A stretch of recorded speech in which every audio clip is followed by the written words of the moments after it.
I swear these people यार। छोड़।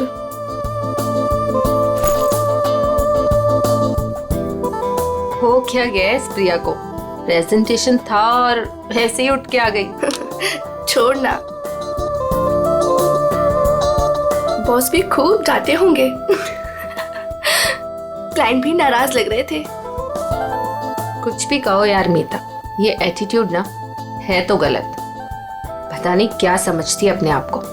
वो ऐसा है ना कि अपने बॉस से सीधे साधे, तो उनके सीधेपन का वो गलत फायदा उठाती है। और अपने बॉस है कि कुछ कहते ही नहीं है। यू नो वैसे भी उसे पड़ी कहाँ है इस जॉब की, इतना पैसा है उसके डैडी के पास, बस टाइम पास कर रही है।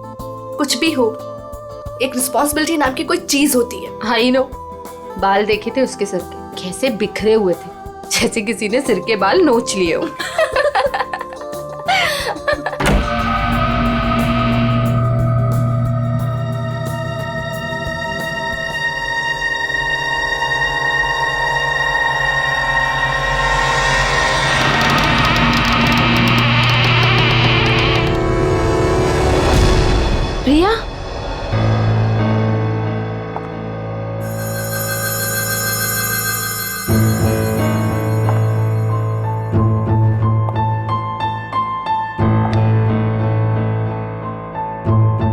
प्रिया, प्रिया वो एक्चुअली यू नो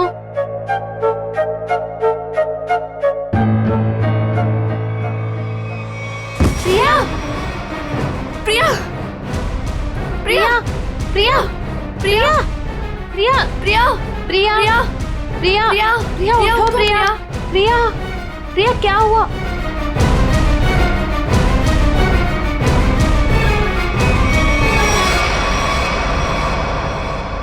ये तो मर गई।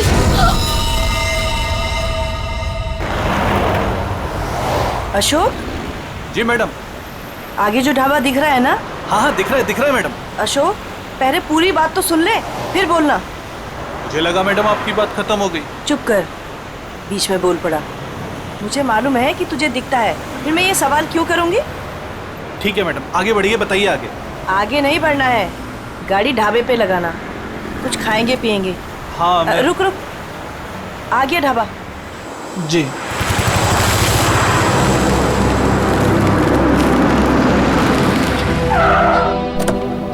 आइए साहब, उतरिए। हम क्यों उतरे? तू जा। अरे अभी तो मैम साहब ने कहा खाना खाना है, चलिए अंदर। तू जा और कुछ खाने के लिए लेके आ। साहब अंदर ढाबे में बैठकर आराम से खाइए ना, आइए ना। वहाँ जाने का मन नहीं हो रहा है, तू जा, हम लोग गाड़ी में खाते खाते निकल जाएंगे। ठीक है, लेकिन क्या लेकर आऊं साहब? जो हमें अच्छा लगे। मैडम हमको क्या पता चलेगा कि आपको क्या अच्छा लगेगा? साहब आप ही बताइए ना, क्या लेकर आए हम? तुझे बोला ना, जो अच्छा लगे वो लेके आ, थप्पड़ खाएगा। जा जल्दी।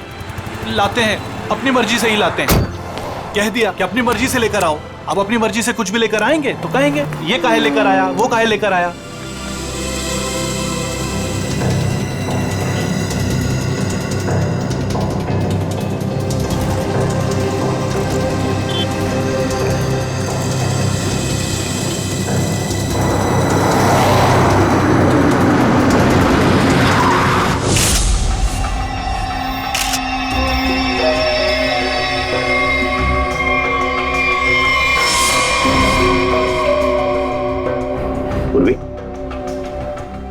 पलटाओ इसे।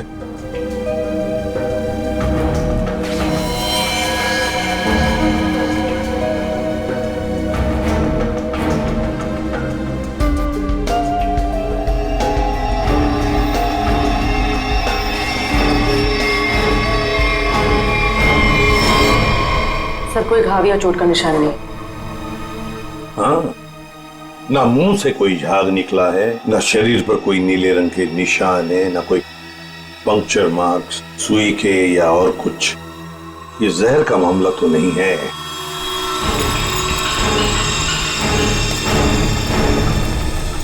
सर, सर अंदर से भी ऐसा कोई सामान नहीं मिला जिससे इसकी मौत के बारे में कुछ पता चल सके। सर ये बैग मिला है जिसमें मेकअप का सामान पड़ा हुआ था। मेकअप का सामान?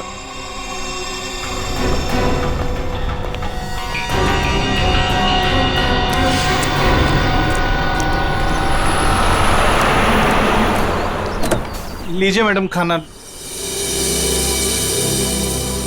साहब जी खाना ले आए हैं हम। मैडम लगता है दोनों सो गए, हमको खाना लाने भेजे। और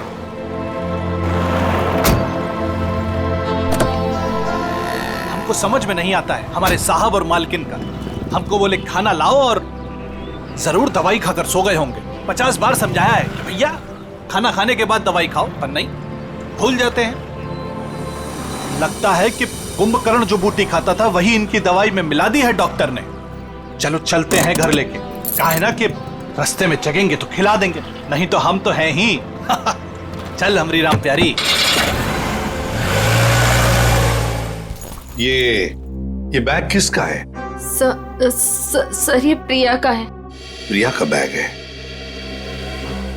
वैसे मीता और शीना, वैसे प्रिया आप दोनों के सामने बाहर आई, फिर वहीं पर गिरी और अपना दम तोड़ दिया, है ना? तुम दोनों ही थी ना? Yes sir. लेकिन सर हमें नहीं मालूम कि वो कैसे मर गई। वो तो हम पता लगा लेंगे, तुम घबराओ मत। वैसे प्रिया ऑफिस कब आई थी? सर ये सब होने से कोई 25 मिनट पहले। वो ऑलरेडी लेट थी सर प्रेजेंटेशन के लिए। हम लोग उसका इंतजार कर रहे थे। क्लाइंट्स भी नाराज थे। वो आई, उसने सबको सॉरी बोला और प्रेजेंटेशन शुरू किया। पर वो थोड़ा लॉस्ट लग रही थी सर, नर्वस भी लग रही थी। क्लाइंट्स भी इंप्रेस नहीं थे, तो मैं उसे बाहर लेकर गया और समझाया कि उसे रेस्ट की जरूरत है। She was looking lost. Then I told her, go to the washroom and get freshen up. Look presentable. और फिर 15-20 मिनट के बाद में मीता और शीना के चीखने की आवाज आई। हम भागकर वहां पहुंचे तो प्रिया मरी पड़ी थी। निखिल, काम करो। प्रिया की बॉडी, प्रिया की बैग, उसके अंदर जो भी सामान है, कॉस्मेटिक्स वगैरह, और फिर खाने पीने की चीजें, सब का सब फोरेंसिक लैब भेज दो। वैसे प्रिया का पर्सनल नंबर या फिर उसके घर का नंबर, उसके घर वालों का नंबर तो होंगे ना शायद आपके पास? और यस सर, मेरे पास उसके मम्मी और पापा दोनों का नंबर है।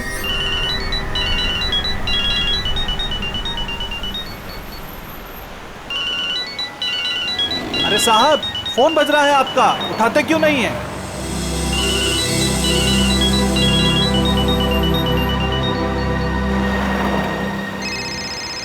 अरे अब मैडम आपका फोन बज रहा है, आप भी नहीं उठा रही हैं। अरे मैडम जी अब आपका भी फोन बज रहा है।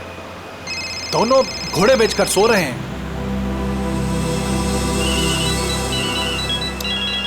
फिर से फोन बजने लगा भाई। अरे साहब, मैम साहब, फोन काहे नहीं उठा रहे हैं आप लोग? अरे फोन बज रहा है आपका। लगता है हमको ही रोकना पड़ेगा।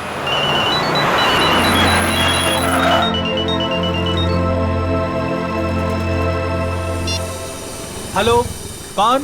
मिस्टर कुमार? नहीं, हम अशोक बोल रहे हैं, बोलिए। अशोक? तुम कौन हो? साहब के सारथी बोल रहे हैं, बोलिए। सारथी? अरे वाहन चालक बोल रहे हैं उनके, बताइए।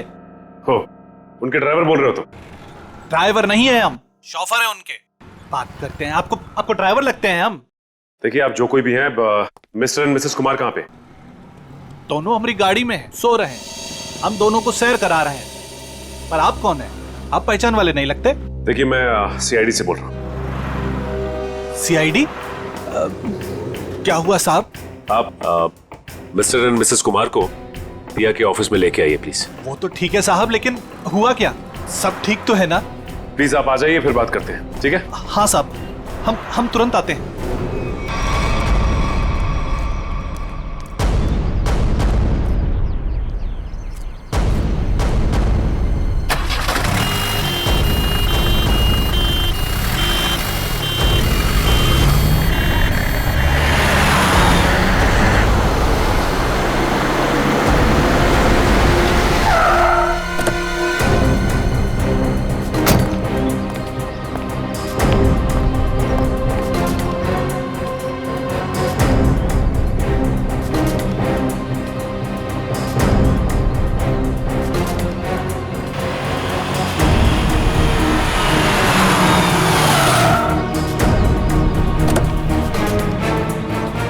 नमस्कार साहब।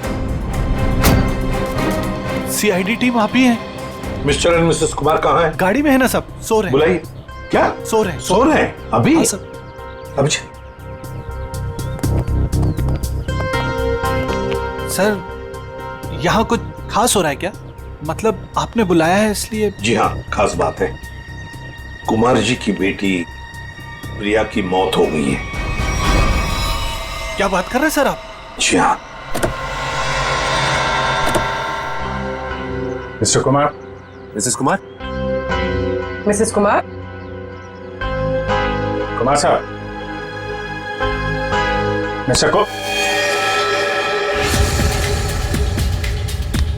कुमार।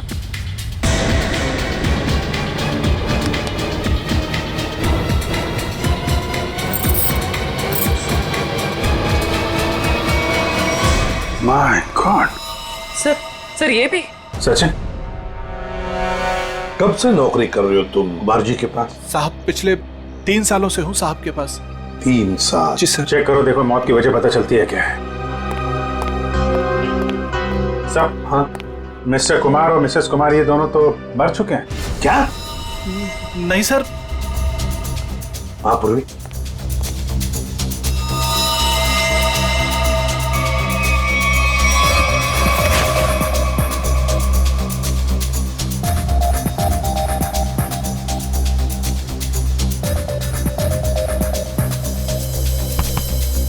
एक घंटे से ज्यादा तुम इन दोनों को गाड़ी में बिठाकर घूम रहे हो और तुम्हें पता तक नहीं? नहीं सर, ऐसा कैसे हो सकता है? अरे जब पूना से हम लोग निकले थे तब साहब और मेम साहब एकदम ठीक थे। बल्कि रास्ते में मेम साहब ने मुझे कहा कि ढाबे पर गाड़ी रोक लो, खाने के लिए कुछ लाना है। गाड़ी ढाबे पे लगाना, कुछ खाएंगे पिएंगे। जी साहब, 1-2 बार पहले भी ऐसा हुआ है। साहब और मेम साहब दवाई लेकर सो जाते थे और काफी देर तक सोते थे, तो मुझे लगा कि शायद गाड़ी में सो रहे होंगे। सर, हाँ? दोनों के शरीर में अभी घाव या चोट का निशान नहीं है? कोई भी निशान नहीं। तो कहीं जहर तो नहीं दिया इनको? जहर के कोई सिम्टम्स या कोई निशान है? नहीं सर, बस सर कार में भी ऐसा कुछ नहीं मिला जिससे इनकी मौत के बारे में कुछ पता लग सके। अच्छा, और भी कुछ मिला क्या? हाँ सर, गाड़ी में खाना है, हो सकता है उससे कुछ हुआ। नहीं सर, ऐसा हो ही नहीं सकता। वो क्या है ना कि साहब और मेम साहब ने खाने को चखा भी नहीं था, खाया ही नहीं साहब। सर प्रिया भी कुछ इसी तरीके से मरी है। इन तीनों की मौत के पीछे वजह क्या हो सकती है?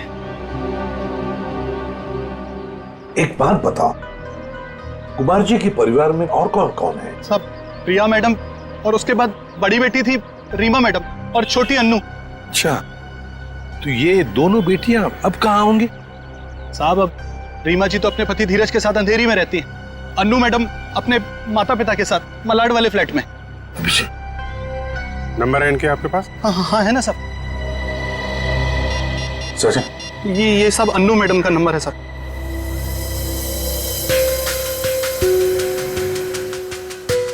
रीमा जी का भी नंबर। ये रहा साहब।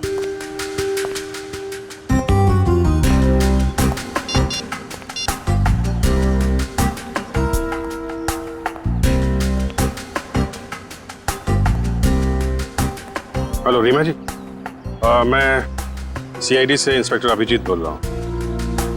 आप सीआईडी ब्यूरो आ सकती हैं? वो हम आपको बाद में बताएंगे, थोड़ा अर्जेंट है। आप प्लीज़ जल्दी आइए।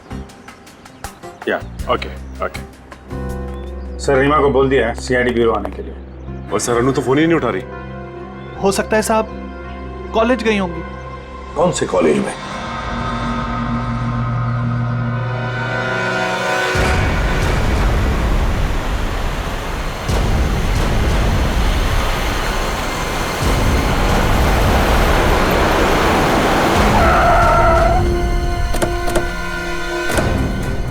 कॉलेज भी नहीं गए अन्नू और फोन भी लगातार बज रहा है। हाँ, आखिरी बार ट्रेस हुआ यहाँ, इसी घर पर।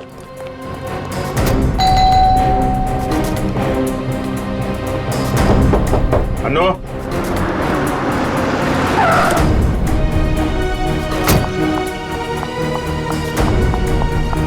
अनु ठीक तो होगी ना? आप लोग कौन? जी मैं इस घर की बड़ी बेटी हूँ रीमा। और ये मेरे पति हैं धीरज। अंदर से बंद है सर। निखिल पीछे की तरफ जाओ, देखो वहां पर है क्या। Excuse me. चाबी है आपके पास? जी नहीं। जी नहीं खोल देते। सर धीरज, अनु ठीक तो होगी ना? घबराओ मत, फोन भी सब नहीं ठीक उठा रही होगा। लैंडलाइन। घबराओ मत, सब ठीक होगा।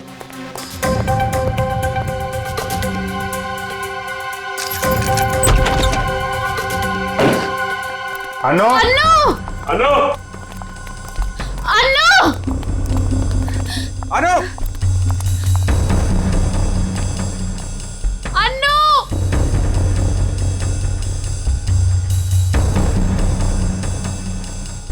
अभिजीत सर, जरा जाके देखो।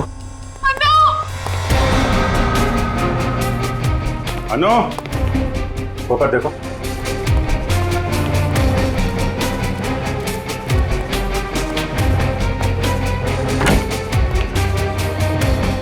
हाँ सचिन। अनु यहाँ पे नहीं है सर। नहीं, सब ठीक होगा। सर ये क्या हो रहा है? पहले मेरे माँ बाप चले गए, फिर प्रिया और अब अनु। अनु का कुछ पता नहीं चल रहा। सब पता चल जाएगा।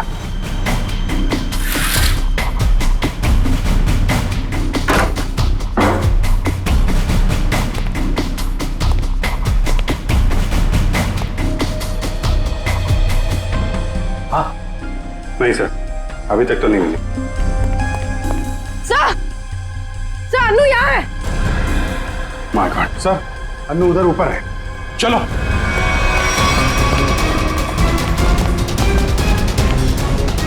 अनु जिंदा है, बेहोश है। इसको हॉस्पिटल लेके चलना पड़ेगा जल्दी। सचिन। हाँ अभिजीत, सर बेहोश है, हॉस्पिटल लेके जा रहे हैं। जल्दी चलो।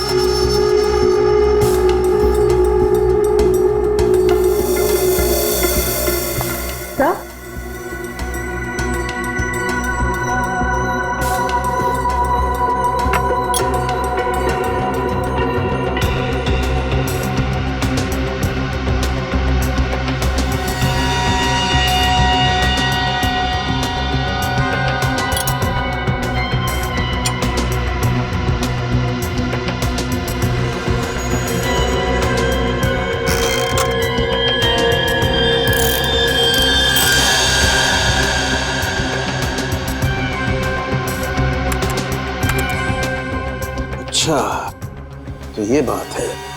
यार बात क्या, ये तो बता। बॉस, इन तीनों की मौत जहर की वजह से हुई है। जहर से? यार सालों के मान लिया कि इनकी मौत जहर से हुई है, पर कहीं पर भी इनके शरीर पर जहर अंदर जाने का निशान नहीं है, ना कोई रंग बदला इनके शरीर का, और तू कह रहा है जहर से मौत हुई है। यही तो बात है, यही बात है जो मेरी भी समझ में नहीं आ रही है कि इन तीनों की मौत जहर की वजह से हुई है, लेकिन इनका शरीर नीला क्यों नहीं पड़ा? और ये जहर गया कैसे इनके शरीर में? कमाल कर रहा है साहब की। एक तरफ तो कह रहा है कि तीनों की मौत जहर से हुई है, और फिर दूसरी तरफ कह रहा है कि तुझे पता नहीं ये जहर इनके शरीर में गया कैसे, कब गया। यार ये कैसे चलेगा? बस ये गुत्थी है जो अभी सुलझ नहीं पा रही है। मैं भी सोच रहा हूं कि अगर इनकी मौत जहर से हुई है तो कैसे हुई है? जहर इनके शरीर में इंजेक्ट भी नहीं किया गया है, कोई एविडेंस नहीं। खाने पीने की चीज की वजह से भी इनके शरीर में जहर नहीं गया है, किसी और तरीके से भी नहीं गया है, कोई मेकअप या कॉस्मेटिक की वजह से। ये जहर इनके शरीर में गया कैसे? सालुंके साहब मुझसे पूछ रहे? पागल हूं, अपने आप से पूछ रहा हूं। सर मैंने उस कार को भी चेक किया जहां पर मिस्टर एंड मिसेस कुमार की लाश मिली। वहां पर भी कोई जहर या जहरीली गैस के ट्रेसेस नहीं मिले। Salunke, mister and Mrs Kumar की मौत पुणे से मुंबई आते वक्त गाड़ी में हुई, और प्रिया की मौत उसकी अंधेरी वाली ऑफिस के वॉशरूम में हुई, मीलों दूर, मगर एक ही वक्त पर और एक जैसे ही जहर से। कैसे? बता ना।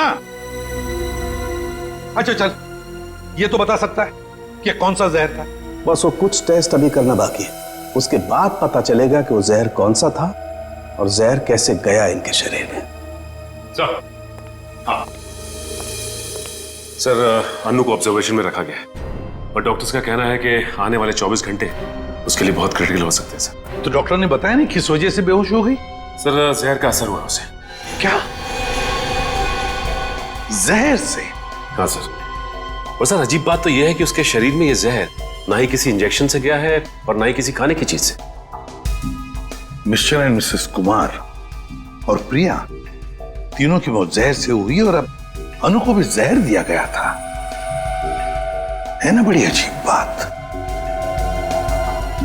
ऐसे लगता है जरूर कोई ना कोई तो है जो इस पूरी कुमार फैमिली को खत्म करना चाहता है। सर, पूरी कुमार फैमिली नहीं, बड़ी बहन रीमा को तो कुछ भी नहीं हुआ। बस रीमा के खून का टेस्ट किया मैंने, उसके शरीर में जहर नहीं। मगर सर, पूरी फैमिली को कोई क्यों मारना चाहेगा? किसी ना किसी को तो फायदा है कुमार फैमिली को खत्म करके, पर कौन है वो और फिर क्यों? कहीं ये प्रॉपर्टी का चक्कर तो नहीं? जी, 3 लोगों की जानें ली गई है। एक अनु जिंदगी और मौत के बीच में झूल रही है, मगर तुम दोनों, तुम और तुम्हारी पत्नी, तुम तो बिल्कुल ठीक ठाक हो। ये कैसे? हम ठीक हैं, इसका मतलब ये नहीं कि हम उनके दुश्मन हैं। तो फिर और कौन हो सकता है तुम्हारे अलावा? कोई भी हो सकता है, इतना बड़ा बिजनेस है, होगा कोई जिसकी आंखों में ये धन दौलत चुभ रही होगी। वही तो हम जानना चाहते हैं, खूनी कौन है? मुझे नहीं पता कि उनका खूनी कौन है, लेकिन उनकी मौत का इल्जाम अब हम पर मत लगाइए। आप क्या चाहती हैं? सीआईडी ये मान ले कि आप दोनों बेकसूर हैं? मत मानिए हमें बेकसूर, लेकिन मेरे माँ बाप और बहन थे वो। हम अपने परिवार वालों को खत्म नहीं कर सकते। मैडम, ये कहीं नहीं लिखा कि कोई अपने परिवार वाले को मार नहीं सकता। मेरे पास आपके टेढ़े मेढ़े सवालों का जवाब नहीं है। अगर आपको लगता है कि उनका खून हुआ है, तो पता लगा है कि उनका खूनी कौन है। सर, मुझे लगता है कि ये सारे खून धीरज साहब कर रहे हैं। क्यों भाई, तुम्हें ऐसा क्यों लग रहा है? आप वो क्या है ना साहब के धीरज साहब आए दिन आकर साहब के पास पैसे मांगने आते थे। साहब और मीम साहब इस बात से नाराज रहते थे साहब। जी, ये धीरज काम वाम नहीं करता था क्या? क्या काम करेंगे साहब? वो कहते हैं ना कि जब ससुर दौलत का समंदर हो तो इस तरीके के दामाद बाज कैसे आने वाले हैं।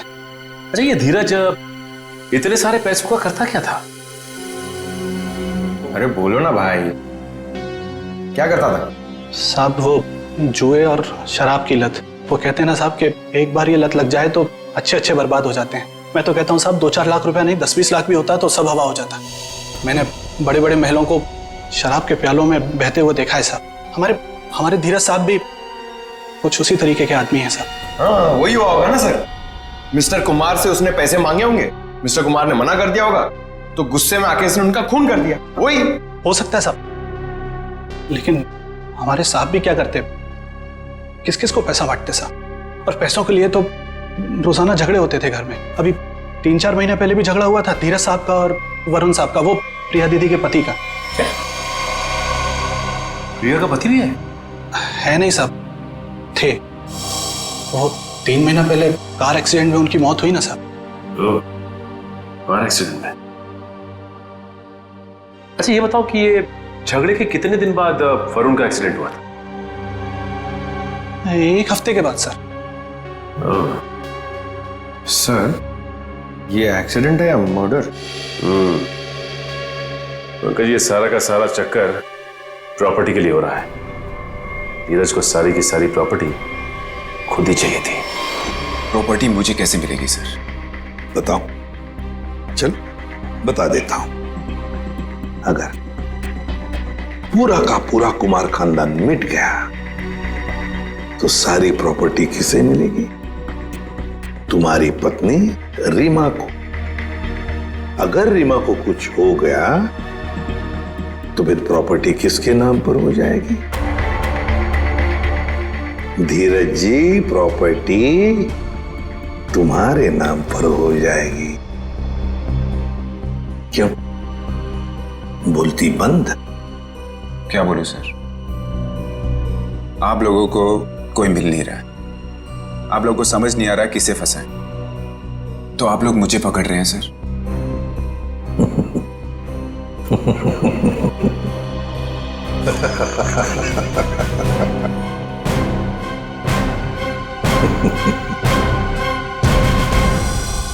कुमार साहब की सारी जायदाद उनके बच्चों के नाम पर है। अगर बच्चों को कुछ हो जाता है तो ये सारी जायदाद एक ट्रस्ट को चली जाएगी। तो मतलब अगर बच्चियों को, मेरा मतलब है लड़कियों को कुछ हो गया तो उनके पतियों को कुछ नहीं मिलेगा? जी नहीं। मगर ये सब क्यों पूछ रहे हैं? ये सारी जायदाद तो उन्होंने बेच दी है। क्या? कुमार साहब ने प्रॉपर्टी बेच दी? हाँ। किसे? अलग अलग लोगों को। ये है उसके सारे डॉक्यूमेंट्स।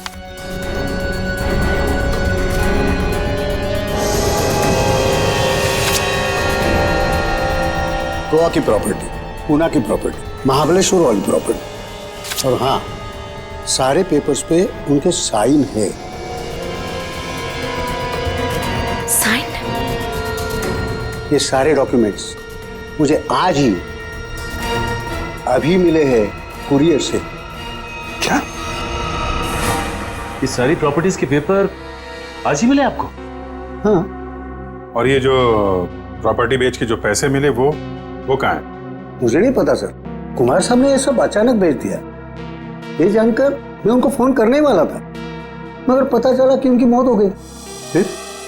हाँ, तो मैंने सारे खरीदारों को फोन किया था, तो उन्होंने बताया ये सारी डीलिंग एक ही एजेंट के जरिए हुई है। बायर्स की कुमार साहब से मुलाकात तक नहीं हुई है। सारी प्रॉपर्टी की डील एक एजेंट ने की है? जैसे कि बायर्स ने उसका हुलिया बताया था, उसके मुताबिक तो एक ही एजेंट हो सकता है। गाड़ी, बड़ा चश्मा और हाँ, गोल्ड कैप भी थी। क्या आप ऐसे किसी एजेंट को जानते हैं जिसने कुमार जी के लिए पहले भी कुछ काम किया हो? नहीं। पापा हमें बिना बताए ऐसा कर ही नहीं सकते। ये पक्का किसी की चाल है प्रॉपर्टी हड़पने की। सर, रीमा बिल्कुल सही कह रही है। मुझे लगता है कोई हमारे साथ गेम खेल रहा है। पापा ऐसा बिल्कुल नहीं कर सकते हैं। और करते भी तो हमें पता होता कि पैसे कहाँ हैं। सर, मुझे लगता है ये सिग्नेचर नकली हैं। किसी ने पापा के सिग्नेचर कॉपी करे हैं। जी नहीं, सिग्नेचर्स मैंने चेक किए, और नहीं है कुमार साहब के। अंकल, आप पापा को जानते हैं, पापा ऐसा कर ही नहीं सकते। वो हमें बिना बताए इतना बड़ा फैसला ले ही नहीं सकते। ये पक्का किसी की चाल है, कोई फ्रॉडरी, कोई फ्रॉड है। तो कोई तो है जो इन सब चीजों पे नजर रख रहा है, वरना ऐसे कैसे हो सकता है कि आज ही प्रॉपर्टी के पेपर आए और आज ही कुमार साहब की मौत हो गई। हाँ, ताकि कुमार साहब किसी को सच्चाई बता ना सके। सर, लेकिन ये कर कौन सकता है तो कोई ये परिवार वाला ही, वरना बाहर वाले को कुमार साहब से साइन लेना और उनको बिना शक हुए आसान नहीं है।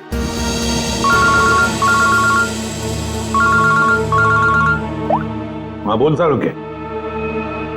क्या? पेंट से? हाँ बॉस, पेंट की वजह से इन तीनों की मौत हुई है।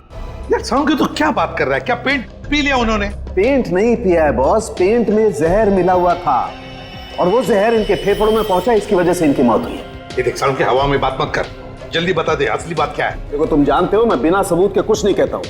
बॉस, इनके फेफड़ों में जहर के साथ साथ मुझे कुछ केमिकल के ट्रेसेस मिले और वो केमिकल सिर्फ पेंट में इस्तेमाल होता है। और सर, वो भी धीरे धीरे, शायद 20-25 दिनों में ये जहर उनके शरीर में गया होगा, बिल्कुल स्लो पॉइजन की तरह, और उन्हें पता भी नहीं चला कि वो लोग धीरे धीरे जहर इनहेल कर रहे हैं। और बस धीरे धीरे एक एक पल ये लोग मौत के करीब जा रहे थे। और संयोग की बात है कि आज उस स्लो पॉइजन की वजह से इनकी मौत हो गई। पेंट में जहर, पेंट में जहर,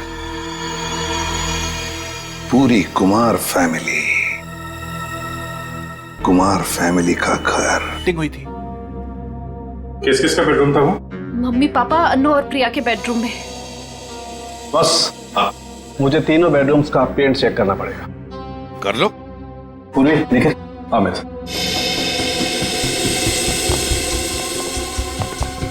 ये पेंटिंग का कॉन्ट्रैक्ट किसने लिया था? सर विपुल नाम का कॉन्ट्रैक्टर है, उसे कॉन्ट्रैक्ट दिया गया था पेंटिंग का। निखिल, पूर्वी, तुम इन दोनों रूम्स में जाओ और दोनों रूम्स के पेंट को स्क्रैच करके लेकर के आओ। सर ले लो। और सुनो, ये मास्क जरूर पहन लेना, ठीक है? सर एक बात मुझे अभी भी समझ में नहीं है, पेंट में जहर की वजह से तीनों की मौत हुई थी, लेकिन जो इस घर में काम कर रहे हैं उन्हें कुछ क्यों नहीं हुआ? सिंपल बात है ना धीरज, जो लोग इस घर में काम करते हैं वो बेडरूम में ज्यादा वक्त नहीं गुजारते। बेडरूम में तो घर के लोग रहते हैं ना ज्यादा देर तक। रात में, दिन में भी कभी कभी आदमी सो जाता है, तो असर उन्हीं पे ज्यादा होगा।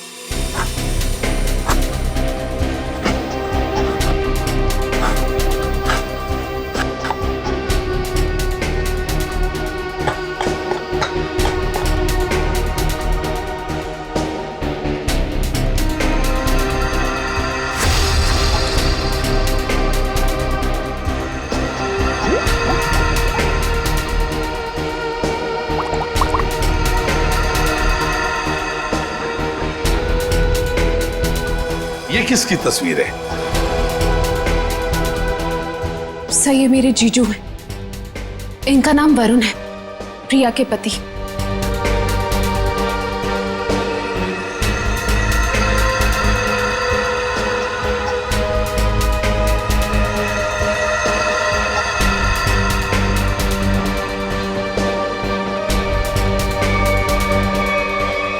बॉस, कंफर्म हो गया, तीनों बेडरूम के पेंट में जहर है।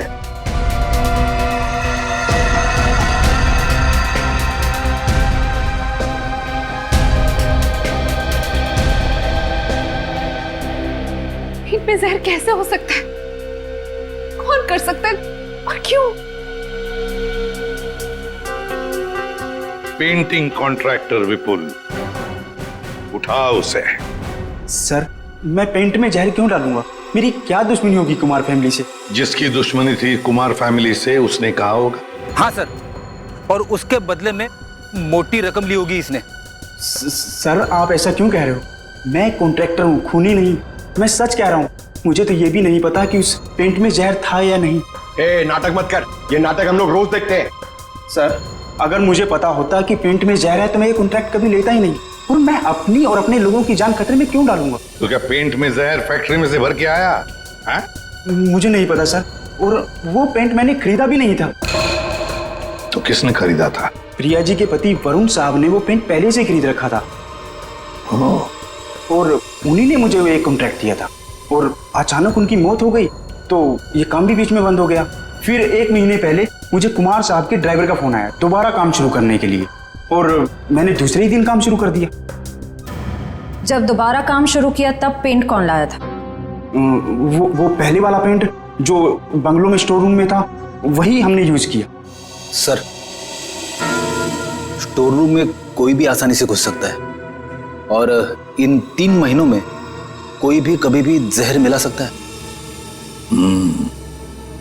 जाओ, तुम जा सकते हो। जी सर। हाँ सर। हाँ सचिन। सर, उस एक्सीडेंट में वरुण पूरी तरह से जल गया था। अच्छा, तो फिर आइडेंटिफाई कैसे किया, पहचान कैसे की उसकी? उसकी डेंटल रिकॉर्ड से सर। डेंटल रिकॉर्ड से पता चला कि वो लाश वरुण की है। तो क्या एक्सीडेंट था या खून? सर, पुलिस का ऐसा मानना है कि वो खून नहीं था बल्कि एक्सीडेंट था। और उनका तो ये भी कहना है कि कुमार फैमिली में आपस में काफी प्रॉब्लम्स थी, लेकिन उसके बावजूद उनको अब तक कोई भी सबूत नहीं मिला सर। और कुछ? सर हाँ, ये वरुण की एक दोस्त दिशा, उसके साथ अक्सर वो फोन पे बातें किया करता था घंटों घंटों, और जिस वक्त एक्सीडेंट हुआ उससे पहले भी वो दिशा से फोन पे बात कर रहा था गाड़ी चलाते हुए। यही आई विटनेस का भी कहना है। इसीलिए वो सामने से आती हुई गाड़ी को देख नहीं पाया और गाड़ी खाई में गिर गई। दिशा, तो लोकल पुलिस ने दिशा से बातचीत भी की होगी, पूछताछ की होगी, कुछ बताया तुम्हें? हाँ सर, उन्होंने बात की। उनका कहना है कि फोन करते वक्त जिस समय फोन पे बात हो रही थी उस वक्त ये दिशा घर पे ही थी, और साथ ही साथ जब ये एक्सीडेंट की खबर मिली तो सुन के उसे बहुत धक्का लगा। एक शादीशुदा आदमी पराई लड़की से 2-2 घंटे तक बात करता था। पता नहीं उसकी पत्नी प्रिया को यह बात मालूम थी या नहीं। दिशा, दिशा। सर 3 महीने पुराने केस की आप अभी तक तहकीकात कर रहे हैं? मैं ऑलरेडी पुलिस को वो सब कुछ बता चुकी हूँ जो भी मुझे पता था। अब कैसी पूछताछ? देखिए दिशा जी, हमें इस बात के सबूत मिले हैं कि कुमार की फैमिली के सदस्यों को कोई एक एक करके मार रहा है। इसलिए वरुण की मौत में भी हमें कुछ गड़बड़ नजर आ रही है। शायद उसकी मौत एक्सीडेंट नहीं, मर्डर है। मतलब वरुण की मौत एक हादसा नहीं थी? अब इस बात की तो जांच चल रही है। आप हमें वरुण के बारे में और क्या बता सकती हैं? देखिए, मैं बस इतना बता सकती हूँ कि उसकी अपनी पत्नी से बनती नहीं थी और वो उसे डिवोर्स भी देना चाहता था, पर वो इसके सख्त खिलाफ थी। ये बात आपको वरुण ने बताई? क्यों? काफी देर रात तक 2-2, 3-3 घंटे आप दोनों बैठ के बात करते थे, तो कुछ तो खास बात होगी। एक्चुअली सर, हम दोनों एक दूसरे से बेहद प्यार करते थे और शादी भी करना चाहते थे। अच्छा, तो शायद इसीलिए वरुण की पत्नी प्रिया उसे डिवोर्स नहीं देना चाहती थी। शायद। अच्छा, आपको ऐसा लगता है कि ये प्रिया वरुण को जान से मार सकती?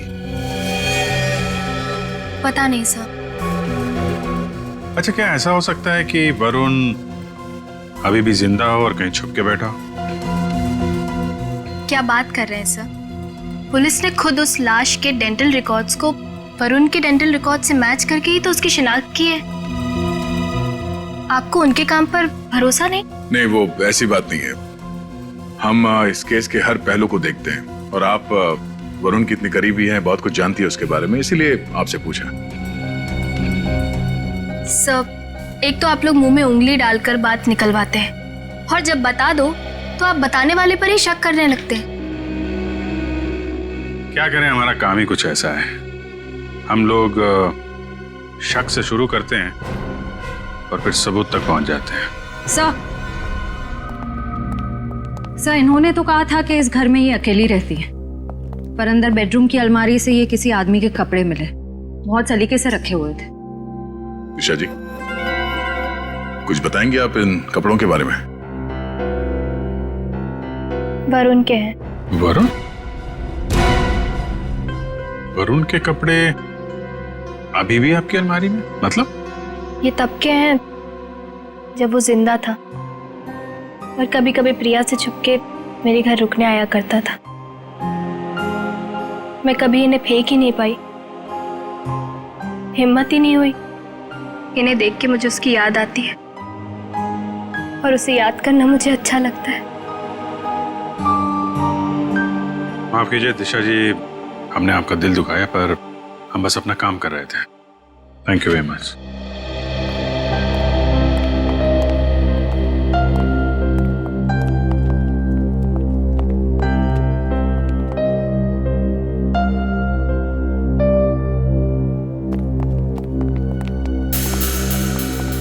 क्या हुआ?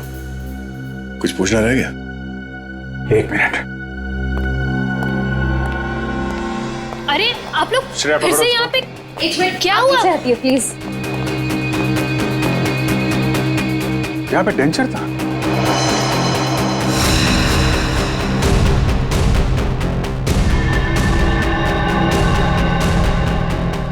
मैंने दांतों का सेट देखा था इस पानी में, अभी गायब है। दांतों का सेट यहाँ पे? इसका मतलब है वही है। सर, खिड़की खुली लगता है, वहां से भाग गया। पकड़ो अभिजीत, एक मिनट। हाँ, ये देखो।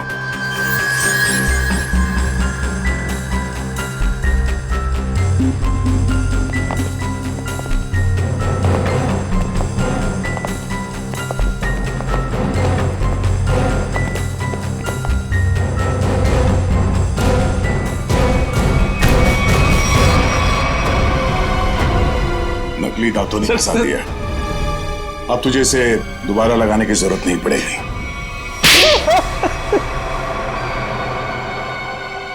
इनका नाम वरुण है, प्रिया के पति। हाँ सर, मैं नहीं मारा। मैंने अपने सास ससुर और प्रिया को मारा। पेट में जहर मिलाकर। अनु बच गई क्योंकि सही समय पे आप उसे हॉस्पिटल ले गए। क्यों मारा तुमने उन लोगों को? प्रॉपर्टी के लिए। मैंने प्रिया से शादी करी थी पैसों के लिए, लेकिन वो खुद मेहनत करके कमाना चाहती थी। और उधर रीना और धीरज ससुर जी से पैसे ऐंठते रहते थे। वो मुझे कोई कुछ नहीं देता था। अच्छा, फिर क्या सर, मैंने सबको मारने का प्लान बनाया और पहले पिताजी से ससुर जी से झूठ बोल के मैंने साइन लिए और फिर मैंने सबको मार दिया जिससे किसी को कोई प्रॉपर्टी का हिस्सा ना मिले और मुझ पे शक भी ना। तुम्हारी गाड़ी में वो लाश किसकी थी?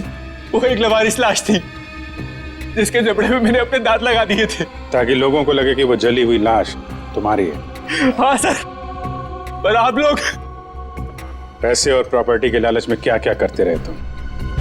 खून पे खून किया और मिला क्या है? जेल की काल कोठरी और फांसी का फंदा।